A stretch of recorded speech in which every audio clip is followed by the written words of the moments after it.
تاکہ روزے کے اندر جو ہم سے بیہودہ گفتگو ہو گئی، ہم سے کوئی فضول کلام ہو گیا، بیہودہ کلام ہو گیا، اس کے کفارے کے طور پہ اس گناہ کو مٹانے کے لیے صدقہ فطر لازم کیا گیا۔ سبحان اللہ۔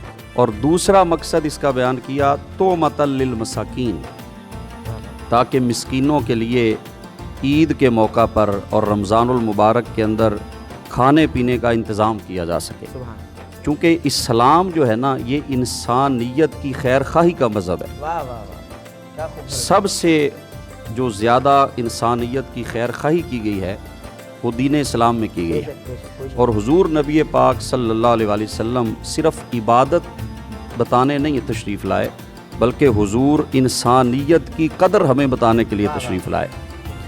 تو اس کے اندر ایک مقصد ہے کہ اس خوشی کے موقع پر جب سارے عید منا رہے ہیں تو کوئی گھر ایسا نہ ہو جہاں پہ چولہا نہ جلے، کوئی گھر ایسا نہ ہو جس کے بچے بھوکے ہوں یا جن کے پاس لباس نہ ہو۔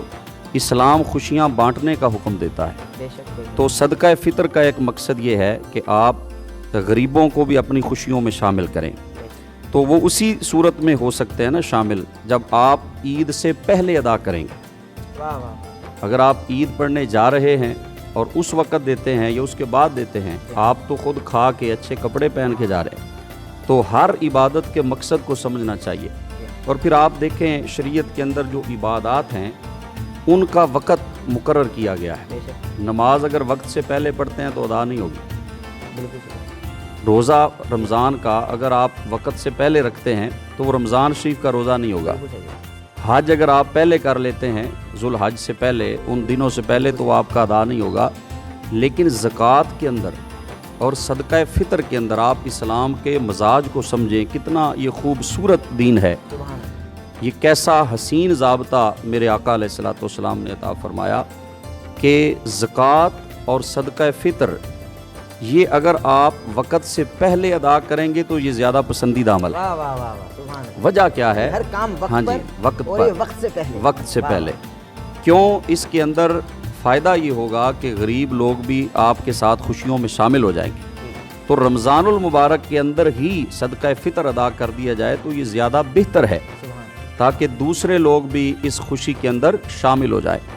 اور پھر ایک جی میں عرض کرتا ہوں، صدقہ فطر جو نبی پاک علیہ الصلوۃ والسلام نے جن چیزوں کا بیان فرمایا وہ اجناس ہیں کچھ، ان میں ایک کشمش ہے کہ ایک سا، اس وقت جو پیمانہ تھا حضور علیہ الصلوۃ والسلام کے دور اقدس میں وہ سا تھا، اور یا تو ایک سا کشمش دے دی جائے یا پھر کھجوریں ایک سا دے دی جائیں، یا جو ہیں ایک سا دے دیے جائیں، یا پھر جو گندم کی مقدار بیان کی گئی ہے شریعت کے اندر حدیث پاک میں وہ نصف سا ہے، یعنی آدھا سا ہو جائے گا۔ تو وہ سا جو ہے اس کے بارے میں تقریباً جو آلموسٹ جو اس کی مقدار بنتی ہے وہ ایک سا جو ہے وہ تقریباً 4.5 کلو کے قریب بنتا ہے، اور نصف سا جو ہے وہ 2.25 کلو کے قریب بنتا ہے۔ تو اگر آپ نے کھجوروں کے ساتھ دینا ہے تو اس کی کھجوریں بھی آپ دے سکتے ہیں، لیکن جو فی زمانہ افضل طریقہ یہ ہے کہ آپ رقم دیں، اماؤنٹ دیں، پیسے دیں، تاکہ لوگ جو ہیں وہ اپنی پسند کی چیزیں خرید سکیں۔ کیونکہ آپ 4.5 کلو کھجوریں دے دیں گے تو ہو سکتا ہے وہ ان کی ضرورت نہ ہو، تو یہ بھی دیکھنا چاہیے۔ اگر آپ کھجوروں کی رقم دے دیتے ہیں، وہ تقریباً 2800 روپے کے قریب بنائی ہے علماء نے، جو عام کھجوریں ہیں، اگر اجوا کریں گے تو وہ اس کی اماؤنٹ زیادہ بن جائے گی، زیادہ ہوگی، اور وہ ہر علاقے میں ریٹ کچھ مختلف ہوتا ہے۔ گندم کے حساب سے اگر دیں گے تو وہ تقریباً 300 کے قریب جو ہمارے جو اس دور میں اس وقت جو بیان کیا گیا وہ 300 کے قریب ہے۔ باقی یہ ہمیشہ صدقہ دیتے ہوئے، زکوٰۃ دیتے ہوئے، خیرات دیتے ہوئے، یہ فدیہ دیتے ہوئے ہمیں یہ خیال رکھنا چاہیے کہ کچھ جتنا بنتا ہے اس سے زیادہ دے دیں۔ بالکل صحیح، بالکل صحیح۔ یہ ضروری نہیں، یہ مقدار کم از کم بیان کی گئی ہے، 300 میں نے عرض کیا ہے، یہ کم از کم ہے۔ اگر آپ 500 بھی دے دیں گے تو اضافہ ہوگا، ظاہر ہے، زیادہ برکتیں ملیں گی، بالکل صحیح، آپ کو زیادہ اجر ملے گا، آپ کے رزق میں برکت ملے گی۔ اور ایک حدیث پاک جو آج ہی میری نظر سے گزری، میں وہ بھی عرض کر دیتا ہوں تاکہ ہمارے ناظرین جو ہیں وہ سن کر اس پہ عمل کی کوشش کریں. اللہ مجھے بھی سب کو توفیق عطا فرمائے. تو عام طور پہ حکم شرعی تو یہ ہے کہ واجب اس بندے پہ ہوتا ہے جو صاحب نصاب ہے. صاحب نصاب سے مراد ہے جس کے پاس ضرورت سے زائد 52.5 تولے چاندی کے برابر رقم موجود ہو یا کوئی ضرورت سے زائد چیزیں موجود ہیں, وہ صاحب نصاب ہے. لیکن آقا علیہ الصلوۃ والسلام نے فرمایا کہ جو صاحب استطاعت ہے, جو دولت مند ہے, وہ صدقہ فطر دے گا تو اسے تزکیہ حاصل ہوگا. جو حدیث پاک کے لفظ ہے نا تزکیہ, تزکیہ کیا ہوتا ہے؟ دل کی طہارت. یعنی اگر امیر بندہ صدقہ فطر دیتا ہے تو اس کے دل کو اللہ پاکیزگی نصیب فرمائے. اور اگلے جو کلمات ہیں, قربان جائیں نبیوں کے امام علیہ الصلوۃ والسلام کے نور نبوت اور آپ کے علم پر, کہ حضور نے فرمایا اگر غریب بھی دے گا, عموماً ہمارے ہاں جو تھوڑا سا کمزور وہ دیتا نہیں, وہ لینے کی ہی بات کرتا ہے. حالانکہ الید العلیٰ خیر من الید السفلیٰ, اوپر والا ہاتھ نیچے والے سے بہتر ہے. غریب بھی ہو تو اسے دینے والوں میں اپنا نام لکھوانا چاہیے. فرمایا اگر غریب دے گا نا تو حضور نے فرمایا اللہ اس کو اس سے بھی زیادہ واپس لٹا دے گا, اس کو اللہ اور عطا فرما دے گا. یہ ضروری نہیں کہ واجب ہے یا فرض ہے تو وہ ادا کریں. ہمیں واجب نہیں بھی تو وہ چیز اگر ہم کریں گے تو وہ ہمارے لیے نفع کا باعث ہے, ہمارے لیے فائدہ کا باعث ہے. تو جس پر واجب نہیں بھی اور اس کو طاقت ہے, وہ جتنی طاقت ہے وہ اللہ کی راہ پہ خرچ کرے. یہ خرچ کرے گا اللہ اس کو اور زیادہ عطا فرما دے. تو یہ تجارت ہے اللہ سے. بندے بندوں سے تجارت کرتے ہیں, لیکن قرآن پاک میں بھی ہے, حدیث طیبات میں بھی ہے کہ یہ اللہ سے تجارت ہے. اللہ کو قرض حسنہ دینا ہے. تو اللہ کتنے گنا دیتا ہے تو قرآن میں موجود ہے. فرمایا جو اللہ کی راہ پہ خرچ کرتے ہیں ان کی مثال ایسے ہے جو ایک دانہ کاشت کرے اور پھر اس میں سے 7 سٹے نکلیں اور ہر سٹے میں 100 دانہ ہو, تو فرمایا ایک دانے کے بدلے 700 اللہ نے عطا فرما دیا. آپ نے 1 روپیہ دیا, اللہ نے 700 گنا دے دیا. اور یہاں پر کریم کی کریمی کی انتہا نہیں, رحیم رب کی رحیمی کی یہ انتہا نہیں. فرمایا واللہ یضاعف لمن یشاء. یہ تو 700 تو مثال دی ہے نا, فرمایا اللہ چاہے تو اس سے بھی کئی گنا زیادہ عطا فرما دیتا ہے. تو اس لیے صدقہ فطر خوش دلی سے ادا کرنا چاہیے اور عید سے پہلے رمضان شریف میں کرنا چاہیے.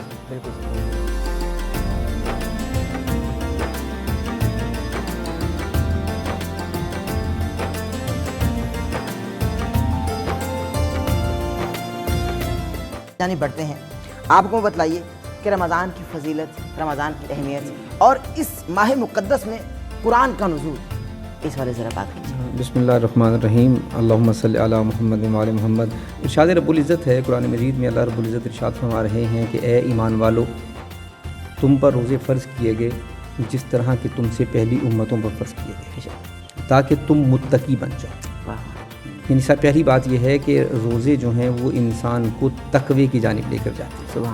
اور جب بات تقوی کی جانب جائے گی تو پھر بات یہاں پہ ختم نہیں ہوتی. پھر اللہ رب العزت ارشاد فرماتے ہیں کہ الف لام میم ذالک الکتاب لا ریب فیہ ھدی للمتقین, کہ میں ہدایت دوں گا متقین. تو پتہ چلا کہ اللہ پہلے رمضان المبارک کی وجہ سے, روزے رکھنے کی وجہ سے انسان کو متقی بناتا ہے, اور پھر اسے ھدی للمتقین, اسے ہدایت اختیار کرتا ہے, کیونکہ متقین کو ہی ہدایت ملتی ہے. اب اچھا رمضان کی فضیلتیں کیا ہیں؟ اب دیکھیے حدیث قدسی ہے, اللہ رب العزت ارشاد فرماتے ہیں کہ روزہ میرے لیے ہے اور میں اس کا اجر دوں گا. دیکھیے ذرا غور فرمائیے اس بات پہ کہ اللہ خود اجر دیں گے روزے کا. سبحان اللہ. اور دوسری جگہ فرمایا کہ روزہ میرے لیے ہے اور میں اللہ اس کا اجر خود ہوں. واہ واہ واہ واہ, ذرا اس پہ غور فرمائیے. یعنی اللہ اب روزہ رکھنے سے جب خدا مل جائے اور کیا چاہیے. تو یہ برکات ہیں رمضان المبارک کی. اچھا مہینے جیسے چشتی صاحب نے فرمایا مہینے تو سارے خدا کے ہیں, لیکن رمضان میں کوئی ایسی تاثیر ہے, ایسی عظمت ہے کہ اللہ نے اس کے ہر لمحے کو, ہر ساعت کو, ہر منٹ کو, ہر سیکنڈ کو رحمتوں سے بھر دیا. سبحان. بات یہاں پہ ختم نہیں. اب یہاں پہ دیکھیں, ہم نماز پڑھیں گے ثواب پہلے سے زیادہ ملے گا. سبحان. ہم قرآن مجید کی تلاوت کریں گے ثواب پہلے سے زیادہ ملے گا. لیکن یہاں پہ کیا ہے, ہم اگر سانس لیتے ہیں تب بھی ثواب. واہ واہ واہ. اچھا فقط سانس لینا ثواب نہیں ہے، سبحان اللہ، آپ اگر رمضان المبارک میں سو جائیں تب بھی ثواب ارے واہ واہ واہ، ارے ہے۔ کتنی عظمتیں ارے کیا کہنا ہیں، سبحان اور اللہ تعالیٰ نے اس رمضان میں دیکھیے ہمیں اپنی رحمتوں سے نوازا ہے۔ ابھی مغفرت کے ایام شروع ہونے والے ہیں، سبحان اللہ، پھر جہنم سے بچاؤ کے دن آنے والے ہیں، تو یہ اور معصوم تحفے ہیں نا رب العزت کی جانب سے۔ اور معصوم فرماتے ہیں کہ بڑا بدبخت ہے وہ شخص جس کی زندگی میں رمضان کا مہینہ آ جائے اور اس کے ذمے کوئی گناہ باقی رہ جائے، یعنی بخشوا نہ اسے سکے، ہاں بخشوا نہ سکے، اس کے موقع ذمے کو عطا فرمایا گیا۔ موقع عطا فرمایا گیا نا۔ اور خوش قسمتی ہے ہم لوگوں کی کہ ہمیں اللہ نے رمضان المبارک کا مقدس مہینہ جو ہے وہ اپنا ہمیں ملا ہے۔ اور یہاں پہ ہم نا ایک ابھی رمضان المبارک کی ہر نماز کے بعد ایک دعا ہم پڑھتے ہیں، جی ہاں، اپنا میں وہ اس میں آپ کے ساتھ شیئر کرنا چاہتا ہوں، جی جی جی، تاکہ اس میں ہمیں پتہ چلے کہ اصل میں رمضان المبارک اور قرآن مجید کی نزول اور رمضان المبارک کی فضیلتیں فضیلتیں کیا بالکل ہیں۔ صحیح۔ اب ہم پڑھتے ہیں کیا ہیں، بسم اللہ الرحمن الرحیم، یا علی یا عظیم یا غفور و یا رحیم، انت رب العظیم الذی لیس کمثلہ شیء وہو السمیع البصیر، کہ اے اعلیٰ، اے عظیم، اے بصیر، اے رب العظیم، جس کی کوئی مثال نہیں، سبحان اللہ، وہ خدا جس کی کوئی مثال نہیں، وَهُوَ سمیع بصیر، وہ سمیع بھی ہے وہ بصیر بھی ہے۔ سبحان اللہ، آگے آپ کیا ہے، وَهَذَا شَهْرٌ عَظَّمْتَهُ وَكَرَّمْتَهُ وَشَرَّفْتَهُ وَفَضَّلْتَهُ عَلَى الشُّعُوبِ، سبحان اللہ، کہ یہ جو رمضان ہے نا یہ عظمتوں والا مہینہ ہے، بے شک، یہ کرامتوں والا مہینہ بے ہے، شک، بے شک، یہ اشرف مہینہ ہے، واہ واہ، یہ فضیلتوں والا مہینہ ہے، اور یہ تمام مہینوں سے افضل مہینہ ہے۔ سبحان اللہ، اور وَهُوَ الشَّهْرُ الَّذِي فَرَضَ صِيَامَهُ عَلَيَّ، یہ وہ مہینہ ہے جس میں اللہ نے روزوں کو فرض کیا ہے۔ ارے سبحان اللہ، وَهُوَ الشَّهْرُ رمضان الَّذِي أَنزَلْتَ فِيهِ الْقُرْآنَ، اور یہ وہ مہینہ ہے جس میں اللہ نے قرآن کو نازل کیا۔ سبحان اب آگے قرآن کی عظمت بیان ہو رہی۔ قرآن کیا ہے، ہدن للناس، قرآن ہدایت کرتا ہے انسان بے شک، و بینات، اور راستے کی نشاندہی کرتا ہے، من الہدی والفرقان، یہ فرق کرتا ہے ہدایت میں اور کفر میں، واہ واہ، قرآن جو ہے۔ وجعلت فیہ لیلۃ القدر، اور اس میں لیلۃ القدر، وجعلتها خیر من الف شہر، اور اس میں وہ رات ہے جو 1000 راتوں سے افضل۔ واہ واہ، فیاض المن ولا یمن علیک من علیہ بفقاک رقبۃ من النار، اور پھر اس میں جہنم سے بچایا جاتا ہے سبحان اللہ، اور پھر جنت میں داخل کیا جاتا ہے۔ واہ واہ واہ، کون داخل کرتا ہے؟ برحمتک یا ارحم الراحمین، واہ۔ جو سب سے رحیم ہے، بھائی سب سے کیا کریم خوبصورت ہے، پیغام۔ اور یہ دعا ہے جو پڑھی جاتی ہے۔ اور میں نے پہلے کہا رمضان میں جب اللہ رب العزت خود ارشاد فرما رہے ہیں کہ میں نے رمضان میں روزوں کو فرض ہی اس لیے کیا ہے تاکہ تم متقی بن جاؤ، یعنی اللہ خود چاہتے ہیں، ہاں، رب کی چاہت ہے، راحت کی چاہت ہے۔ اور بھی اس میں تو ویسے بھی پروردگار عالم دیکھیے عام دنوں میں مالک نے جب کہا کہ مجھ سے مانگو تو میں تمہاری دعا قبول کروں، اس میں تو خدا اور دعائیں قبول، خدا خود کہتا ہے مجھ سے مانگو۔ سبحان اللہ، اگر ہماری دعائیں قبول نہیں ہوتی تو یہ مالک کی وجہ نہیں ہے، ہاں، ہمیں مانگنے کا طریقہ نہیں آتا طریقہ ہے۔ نہیں ہے، اور طریقہ اس نے کہا کہ مجھ سے راتوں کو اٹھ کر مانگو۔ واہ واہ، ابھی ہم سحری کی نشریات میں موجود ہیں، نماز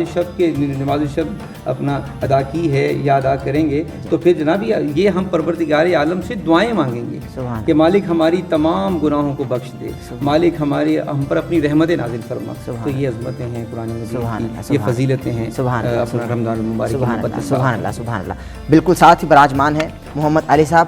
تو چونکہ ناظرین محترم سحری کے اوقات بھی لگ بھگ قریب ہیں اور ہم کو سحری کے لیے بھی جانا ہے اور سحری پر بھی بات کرنی ہے، لیکن اس سے پہلے نبی کریم صلی اللہ علیہ وآلہ وسلم کی بارگاہ میں ایک خوبصورت کلام سنتے ہیں۔ جی محمد علی صاحب بسم اللہ کیجیے۔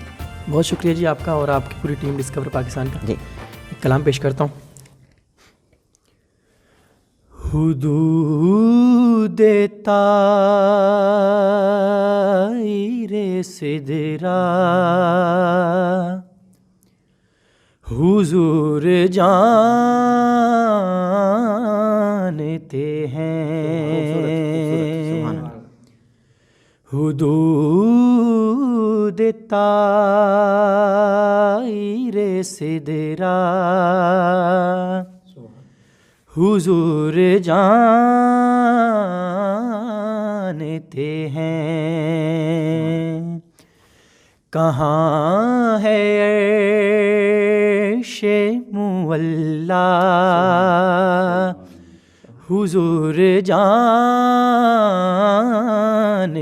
ہیں، اور یہ نہ سوچو کہ وہ آئیں گے تو ٹھہریں گے کہاں. یہ نہ سوچو کہ وہ آئیں گے تو ٹھہریں گے کہاں. یہ نہ سوچو کہ وہ آئیں گے تو ٹھہریں گے کہاں. دلوں میں آ کے سمانا حضور جانتے ہیں. دلوں میں آ کے سمانا حضور جانتے ہیں. اور بروز حشر شفاعت کریں گے چن چن کر. بروز حشر شفاعت کریں گے چن چن کر. ہر کے غلام کا چہرہ حضور جانتے ہیں. اور جو ہو چکا ہے جو ہوگا حضور جانتے اللہ کی عطا سے ذات نہیں اللہ کی. جو ہو چکا ہے جو ہوگا حضور جانتے ہیں. اور تیری عطا سے خدایا حضور جانتے ہیں. بھائی علی بھائی جیتے رہیے, سلامت رہیے سلامت رہیے. تو ناظرین محترم, سحری کے اوقات بالکل قریب ہیں. تو اچھا, چونکہ اب ہم سحری کی جانب بڑھیں گے, اب آپ مجھے یہ بتلائیے کہ ہم کس پوائنٹ پر جائیں اور جا کر ہم سحری کریں, کیونکہ سحری کا وقت بالکل قریب ہے. سحری بھرپور طریقے سے کریں گے, بھرپور قسم کی. علامہ صاحب آپ ذرا بتائیے. سحری تو کھجوروں اور پانی سے بھی ہو سکتی ہے. سبحان اللہ سبحان. لیکن ہم ذرا مزیدار سحری کریں گے کیونکہ مزیدار پروگرام ہے نا. جیسی آپ کروا دیں گے ہمیں قبول. چلیں ہم کہیں بھی لے جائیں تو آپ ہمارے ساتھ جائیں. جی علامہ صاحب, آپ کو جو جہاں پہ پسند آئے گی ہم وہاں پہ چلے جائیں گے. ہم آپ کو جہاں لے جائیں گے آپ ہمارے ساتھ جائیں گے. علی بھائی آپ کیا کہیں گے بھائی؟ بسم اللہ, آپ جہاں بالکل جیسے علامہ صاحب نے فرمایا جہاں پہ آپ لے جائیں گے. تو ناظرین محترم, ابھی ہم سحری کے لیے کوئی پوائنٹ تلاش کریں گے اور آپ کو دکھاتے ہیں کہ کس طریقے سے ہم مزیدار سحری میں مزیدار سحری کر کے اس نشریات کا رنگ دوبالا کریں گے. تو ہمارے ساتھ رہیے.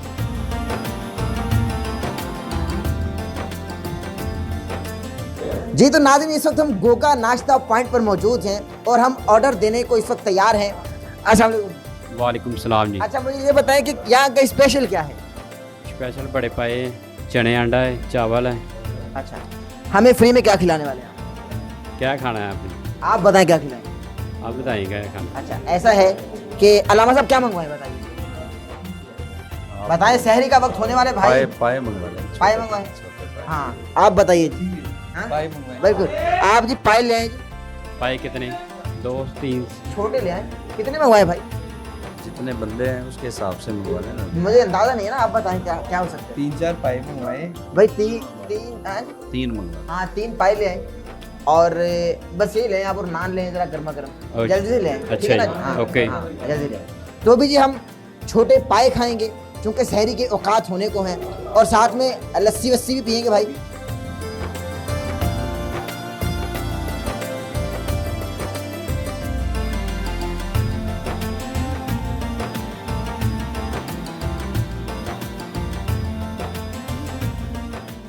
جی بھائی یہ ناشتہ تقریباً آ چکا ہے ہمارا سحری کے لیے. جی سر رکھیے. ابھی ہم ٹیسٹ کرتے ہیں اور آپ کو بتاتے ہیں کہ سحری ہماری آج کی کیسی ہے. بسم اللہ.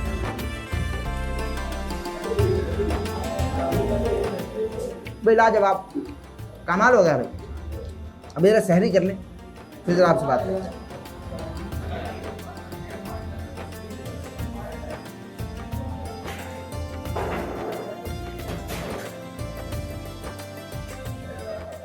تو ناظرین آج کی مزیدار سحری آلموسٹ ہماری ڈن ہو چکی ہے، تو ایسا ہے کہ علامہ صاحب سحری کی دعا پڑھ لیجیے آپ۔ اللہم صلی علی محمد وعلی آل محمد مبارک وسلم وصلی علیہ۔ الحمدللہ الذی اطعمنا واسقانا وکفانا وجعلنا من المسلمین، اللہم اطعم من اطعمنا واسقی من سقانا وبصوم غد نبینا من شہر رمضان، صلی اللہ تعالی علی حبیب محمد۔ امید کرتے ہیں کہ آج کا پروگرام مزیدار سحری آپ کو پسند آیا ہوگا۔ انشاءاللہ کل آپ سے پھر ملاقات ہوگی، اپنا خیال رکھیے گا، دعا میں یاد رکھیے گا۔ السلام علیکم۔